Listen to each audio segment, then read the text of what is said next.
अस्सलाम वालेकुम। Saudi Arabia से एक बहुत बड़ी खबर सामने आई है कि सऊदी अरेबिया उम्मत मुसलमा को मिला के एक ऐसा बड़ा काम करने जा रहा है जो इससे पहले शाह फैसल रहमतुल्लाह अलैह ने किया था और उसके फ़ायदे भी मुस्लिम उम्मा को बहुत से हुए।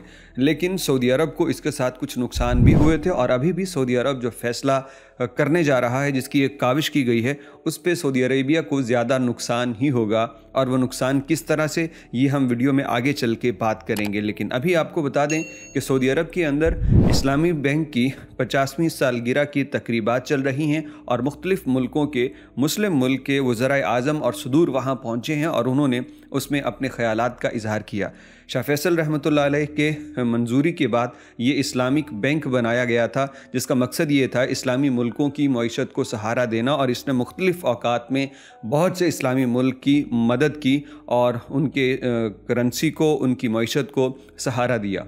उसी की तर्ज पे अब आप जानते हैं कि IMF तमाम मुसलमान मुल्कों को किस तरह से अपनी लपेट में लिए हुए है और मुआशी पॉलिसियाँ हो या यहाँ पे हुकूमत बनाना और गिराना, तमाम चीज़ें IMF से इनडायरेक्टली कंट्रोल की जाती हैं। तो मुसलमानों को अगर आज़ाद करना है तो IMF के चुंगल से छुड़वाना बहुत ज़रूरी है। लेकिन आखिर छूटे तो कैसे, क्योंकि IMF के बग़ैर पैसे हासिल करने का और कोई ज़रिया नहीं और मईशत तमाम मुसलमान मुल्कों की इतनी डाउन है कि उन्हें बिलाखिर IMF के पास ही जाना पड़ता है। तो सऊदी अरब में अभी इस पे एक तजवीज़ पेश की गई है कि हम IMF की तर्ज पे एक ऐसा नया इदारा बनाते हैं जो मुसलमान मुल्कों को आसान शराइत पे कर्ज देगा और उसके बाद IMF से जान छुड़वाने का मुल्कों के पास एक ऑप्शन मौजूद होगा। अगर वो चाहें तो फिर इससे वो निकल सकते हैं। अब अपने तईं तो ये सोच बड़ी अच्छी है और इससे बहुत सी दुनिया यानी मुस्लिम दुनिया का भला भी होगा। लेकिन तारीख़ गवाह है कि सऊदी अरेबिया ने जब जब कुछ अच्छा करने की कोशिश की है और अच्छा किया है, तब ही उसे बदले में उतनी ही मुखालफत मिली। यानी आप कहेंगे, आप ज़ाहिरी बात है, आप कहते हैं कि आप तो तारीफ़ ही करोगे, लेकिन मैं तारीफ़ नहीं कर रहा, मैं सच आपके सामने बयान कर रहा हूँ।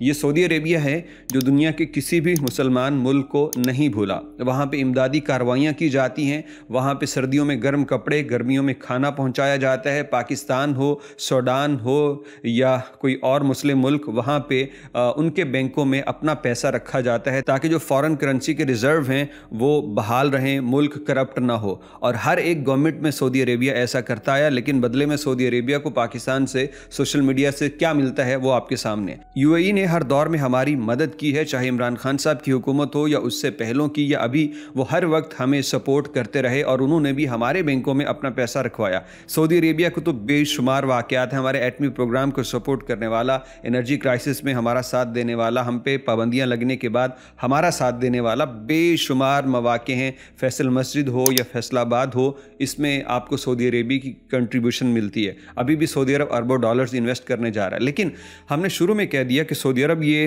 अगर IMF की तर्ज पे कोई इदारा बना भी देगा तो सऊदी अरब को नुकसान होगा और सऊदी अरब तब भी दुश्मन ही कहलाया जाएगा। हालांकि दोस्तों वाला काम और रहनुमाओं वाला काम वो पाकिस्तान के लिए आज तक करता है। लेकिन यहाँ पे अगर फॉर एग्जांपल सऊदी अरेबिया की सरपरस्ती में कोई ऐसा इदारा बन जाता है जो IMF की टक्कर का होगा, तो उस इदारे के बनने के बाद जब उससे कर्ज लिया जाएगा तो वो उसकी वसूली की कोई डिमांड भी रखेगा। वो उसकी वसूली का तरीक़ेकार जानना चाहेगा कि आप अगर $1 अरब ले रहे हो तो वापस कैसे करोगे। उसके लिए ज़ाहिरी बात है फिर वो कुछ पॉलिसियाँ देगा जिन पे अमल करना होगा।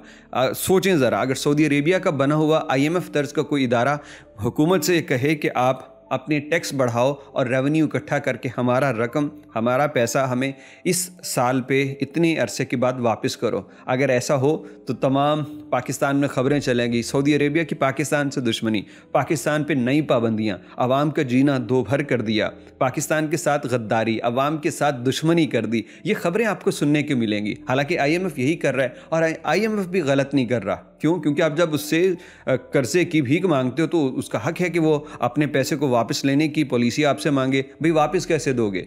यानी एक आम बंदा भी अगर किसी बंदे को ₹1,00,000 देता है ना, तो अगर तो वो सऊदी अरेबिया में जॉब करता है तो कहता हाँ यार $1,00,000 दे दो, इसकी तनख्वाह आ जाएगी। लेकिन पाकिस्तान में बिल्कुल फारिग रहने वाला बंदा, कोई काम काज नहीं है, कोई प्रॉपर्टी नहीं है, तो वो अगर किसी से ₹10,000 भी मांगे तो कोई नहीं देता। भाई इसने वापस कहाँ से करने? तो IMF का भी यही मुल्कों से डिमांड होती है कि जो वापस करोगे उसका तरीक़ाकार मुझे बताओ। तो सऊदी अरेबिया करना तो बहुत अच्छा चाहता है और करने जा रहा है, अल्लाह करे कामयाब हो जाए। लेकिन ये बात नोट कर लीजिएगा, एहसान फरामोशी की इंतहा है। और मैं तो हमेशा कहता हूँ, चाहे ईरान हो, चाइना हो, सऊदी अरेबिया या यूएई या तुर्की, जो भी हमारे दोस्त हमारे साथ मदद के मुश्किल वक्त में मदद के लिए साथ खड़े होते हैं, वो हमारे मोहसन हैं, हमारे दोस्त हैं। और कभी भी एहसान फरामोश, नाशुक्रा और जहाँ से रहम हो वहाँ उसी हाथ को डसने वाला इंसान, ये कभी ना तो ख़ानदानी हो सकता और ना ही फलाह पा सकता। लिहाजा अपने दोस्तों की हमेशा तारीफ़ कीजिए, उनके अच्छे चीज़ें जो आपके साथ हैं उनको याद कीजिए। ये नहीं करेंगे तो सिवाय अपने बुग़्ज़ और दुश्मनी के और कुछ नसीब तो नहीं होगा। लेकिन अल्लाह की तरफ से भी नाराज़ी है कि मुसलमान तशक्कुर का इजहार करता है एहसान वाले से, लेकिन हमारे यहाँ पता नहीं क्यों ये चीज़ नहीं पाई जाती।